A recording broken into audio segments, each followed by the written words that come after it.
बिस्मिल्लाहिर्रहमानिर्रहीम। दोस्तों, मैं हूं फरीद खान और आप देख रहे हैं ऑटो इंजन सीक्रेट।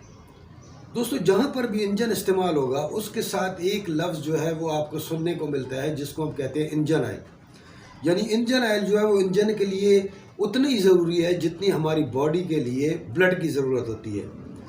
अब दोस्तों, ये इंजन ऑयल जो है इसमें क्यों इस्तेमाल किया जाता है, इसका बेसिकली मकसद क्या होता है। इंजन जिस टाइम पे स्टार्ट करते हैं हम और इंजन से हम आउटपुट लेते हैं, तो इंजन जितना भी प्रोसेस इंजन का होता है उसके लिए ज़रूरी इंजन ऑयल इसलिए होता है कि जितने भी पार्ट्स उसमें मूव करते हैं उन पार्ट्स को लुब्रिकेट करना होता है। उनमें से जो है जितनी भी हीट प्रोड्यूस होती है, जो कंपोनेंट्स काम करते हैं उनसे हीट को डेसिपिएट करना होता है। इनके दरमियान में मेटल टू मेटल कांटेक्ट जो होता है उसको ख़त्म करना होता है। और जो मटेरियल इंजन में से मिसाल के तौर पे कंपोनेंट काम कर रहे हैं, तो उनमें से जो मटेरियल रिमूव होता है उसको अपने अंदर जज़ब करके और ये दोबारा संप में पहुंचाता है। यानी बेसिकली इंजन ऑयल का मकसद ये होता है कि ये इंजन को जो टेम्परेचर जहाँ पे बिल्डअप होता है मिसाल के तौर पे, या इसमें जो प्रोसेस होता है उसको मेंटेन रखने के लिए इसको इस्तेमाल किया जाता है।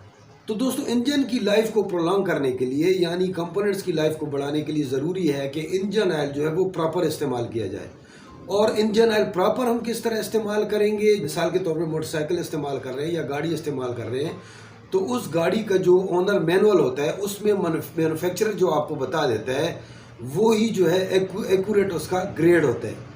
अब जब हम ग्रेड की बात करें दोस्तों, तो हम देखते हैं कि ये ग्रेड जो है ये बेसिकली क्या होता है।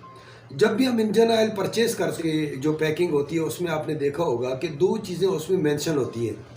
एक लिखा होता है इसमें लफ्ज़ जो है आपको पढ़ने को जो मिलता है वो है SAE, और दूसरा जो होता है उसके साथ उसकी ग्रेडिंग होती है, यानी 10W40 है, 10W30 है, 5W40 है, 20W50 है। ये चीज़ आपको देखने को मिलती है। आज का जो हमारा टॉपिक है वो इसी ग्रेडिंग के बारे में है कि बेसिकली ये ग्रेड होता क्या है और इसका मकसद क्या है।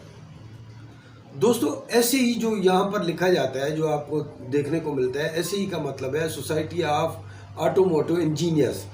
अब ये जो सोसाइटी है इसका बेसिकली मकसद ये होता है कि ये जितनी भी ऑयल की स्पेसिफिकेशंस होती है अकॉर्डिंग टू, हम ये कह सकते हैं कि जहाँ पर भी आप रह रहे हैं, जो आपका मुल्क है जहाँ पर रह रहे हैं उसका एटमॉस्फेयर जो है जिस हिसाब से वो चलता है, जो जितना एटमॉस्फेयर उस मुल्क का होता है उसी हिसाब से ये सोसाइटी जो है वो उसको स्पेसिफाई करती है कि यहाँ पर किस किस्म का ऑयल जो है इंजन में इस्तेमाल किया जाए।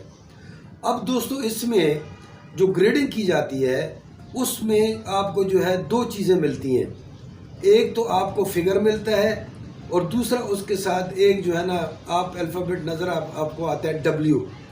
यानी अगर हम देखते हैं मिसाल के तौर पे 10W30, तो ये दो चीज़ें हैं। एक में जो है ना आपको वर्ड नज़र आ रहा है 10 नज़र आ रहा है और दूसरा उसके बाद W आ रहा है, उसके बाद 30 नज़र आ रहा है। दोस्तों, W से पहले जो यहाँ पे हम फिगर देख रहे हैं 10 का, इसका बेसिकली मकसद ये होता है कि ये होती है, ज़ाहिर करता है ये फिगर जो है इसकी ऑयल की क्या उसको विस्कोसिटी को, यानी ऑयल की विस्कोसिटी को ज़ाहिर करेगा। विस्कोसिटी क्या है? Resistance to flow. यानी यहाँ पर 10 जो होगा ये हमें शो करेगा कि जिस टाइम पे इंजन जो है वो बंद है, फॉर एग्जांपल 8-10 घंटे 15 घंटे से इंजन बंद है और आपने उसको स्टार्ट नहीं किया और वहाँ पे कोल्ड वेदर है यानी टेम्परेचर भी डाउन है, तो यहाँ पर ये जो ऑयल होगा यानी ये कितना गाढ़ा हो रहा है। अब ये 10 जो है इसका मकसद ये है कि जिस टाइम पे आप गाड़ी है या मोटरसाइकिल है, आप उसको स्टार्ट करते हैं और जिस वक्त टेम्परेचर जो है वो डाउन है, उस वक्त बाहर की एटमॉस्फेयर और जो इंजन ऑयल अंदर है, जाहिर बात है कि वो जमना शुरू कर देता है।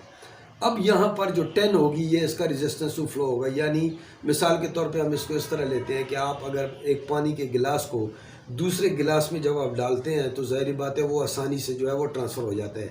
लेकिन उसकी जगह अगर आप शहद को देखेंगे तो शहद को आप एक गिलास से दूसरे गिलास में जब डालते हैं तो वहाँ पर आप देखेंगे उसका फ़्लो जो है वो बहुत आहिस्ता होता है, यानी उसमें रेजिस्टेंस ज़्यादा होती है, वो जमा होता है, वहाँ पर उसकी थिकनेस ज़्यादा होती है।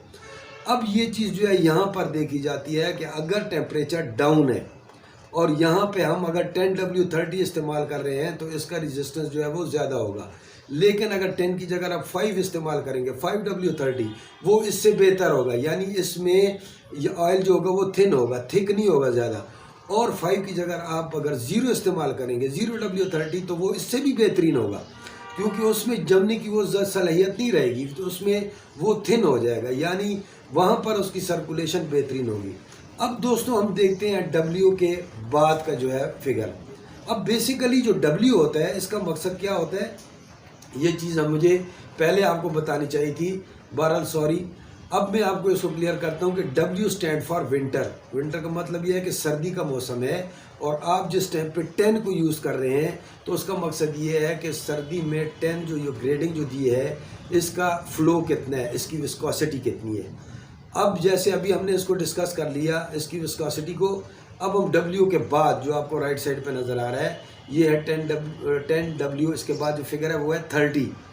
अब 30 का जो मकसद होता है, ये जो आपको शो करता है, इस ग्रेडिंग का मकसद ये होता है कि जिस टाइम पे इंजन स्टार्ट होता है, आप इंजन को स्टार्ट करते हो, टेम्परेचर वहाँ पे मिसाल के तौर पे बाहर का एटमॉस्फेयर जो है वो ज़्यादा है। अब इंजन जब स्टार्ट होगा तो ज़ाहिरी बात है इंजन का टेम्परेचर भी बिल्डअप होगा। जिस टाइम पे कंपोनेंट काम करेंगे तो ये अपना नॉर्मल वर्किंग टेम्परेचर जब गेन कर लेगा, यानी मिसाल के तौर पे हम लेते हैं कि 100 डिग्री सेंटीग्रेड पे, 100 डिग्री सेंटीग्रेड पे ये पहुंच जाएगा। अब यहाँ पर जो ऐसी ही जो है, जैसे हमने बात की है कि सोसाइटी ऑफ ऑटोमोटिव इंजीनियर जो हैं, इन्होंने स्पेसिफिकेशन दिया है कि जिस टाइम पे इंजन का टेम्परेचर 100 डिग्री सेंटीग्रेड पे पहुंच जाता है, तो यहाँ पर इस इंजन ऑयल में कितनी ताकत होगी कि ये हीट को एब्जॉर्व करे और अपने आप को थिन होने से यानी पतला होने से बचाए। क्योंकि यहाँ पर जब इंजन जिस टाइम पे रनिंग में होगा और टेम्परेचर उसका बिल्डअप हो जाएगा, और एक्सेसिव टेम्परेचर जिस टाइम पे मिसाल के तौर पे शुरू हो जाता है, बियॉन्ड कैपेसिटी जब शुरू हो जाता है, तो वहाँ पर ये इंजन जो है वो कितना पतला होता है, ये इसमें कितनी ताकत है इसको एब्जॉर्व करने की और उसके साथ साथ अपने आप को पतला होने से बचाने की। तो ये 30 जो होगा ये इसको ज़ाहिर करता है। 30 अगर मिसाल के तौर पे आप देखते हैं, अब उलट है इसमें, आपने 10 का जो फिगर पढ़ा है W से पहले, उसमें जितना भी कम होता है उसकी इफादियत ज़्यादा होती है, यानी उसकी जो यहाँ पर फ़ायदा जो है वो ज़्यादा है। लेकिन यहाँ पर भी आप देखते हैं कि जिस टाइम पे 30 से 40 होगा तो 40 बेहतरीन ऑयल होगा, क्योंकि इसकी थिकनेस बेहतरीन होगी, उतना ही हीट को भी एब्जॉर्ब करेगा और अपने आप को पतला होने से बचाएगा। 40 से 50 होता है उससे भी अच्छा है, 50 से 60 होता है उससे भी अच्छा है। अब ये दोनों चीज़ें जो होती हैं इसको समझने की ज़रूरत होती है कि ये ग्रेडिंग जो दी है इसका बुनियादी तौर पे मकसद क्या है। इंजन ऑयल पतला अगर होगा और सर्कुलेट करेगा, तो पतला होने की वजह से इसमें क्या होगा कि इसमें जो ये मेटल टू मेटल कांटेक्ट होता है, जो इसमें एक लेयर प्रोड्यूस करता है, एक थिन सी फिल्म प्रोड्यूस करता है, वो चीज़ उसमें नहीं होगी। यानी पिस्टन अगर मूवमेंट कर रहा है अपवर्ड और डाउनवर्ड, उसके पिस्टन और सिलेंडर वॉल के दरमियान में जो ये एक जो है थिन सी फिल्म बनाता है, पतली सी एक झिल्ली बनाता है, वो ताकत उसमें नहीं रहेगी।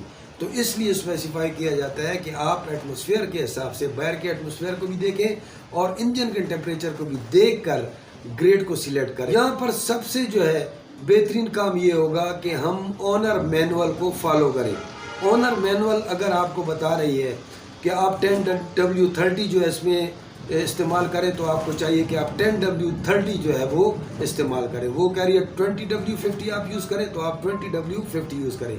आप जब तक ऑनर मैनुअल को जो मैन्युफैक्चरर ने आपको बताई है, अगर आप उसको यूज़ करेंगे, आप उसको यूटिलाइज करेंगे, तो आपके इंजन की लाइफ भी प्रोलॉन्ग होगी, साथ उसके कंपोनेंट जो होंगे वो भी बेहतरीन काम करेंगे और आपको मसला भी इंजन को नहीं आएगा। तो दोस्तों आज के लिए इतना ही।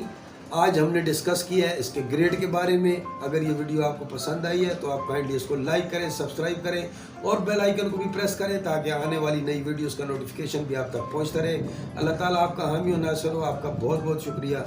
अस्सलामु अलैकुम।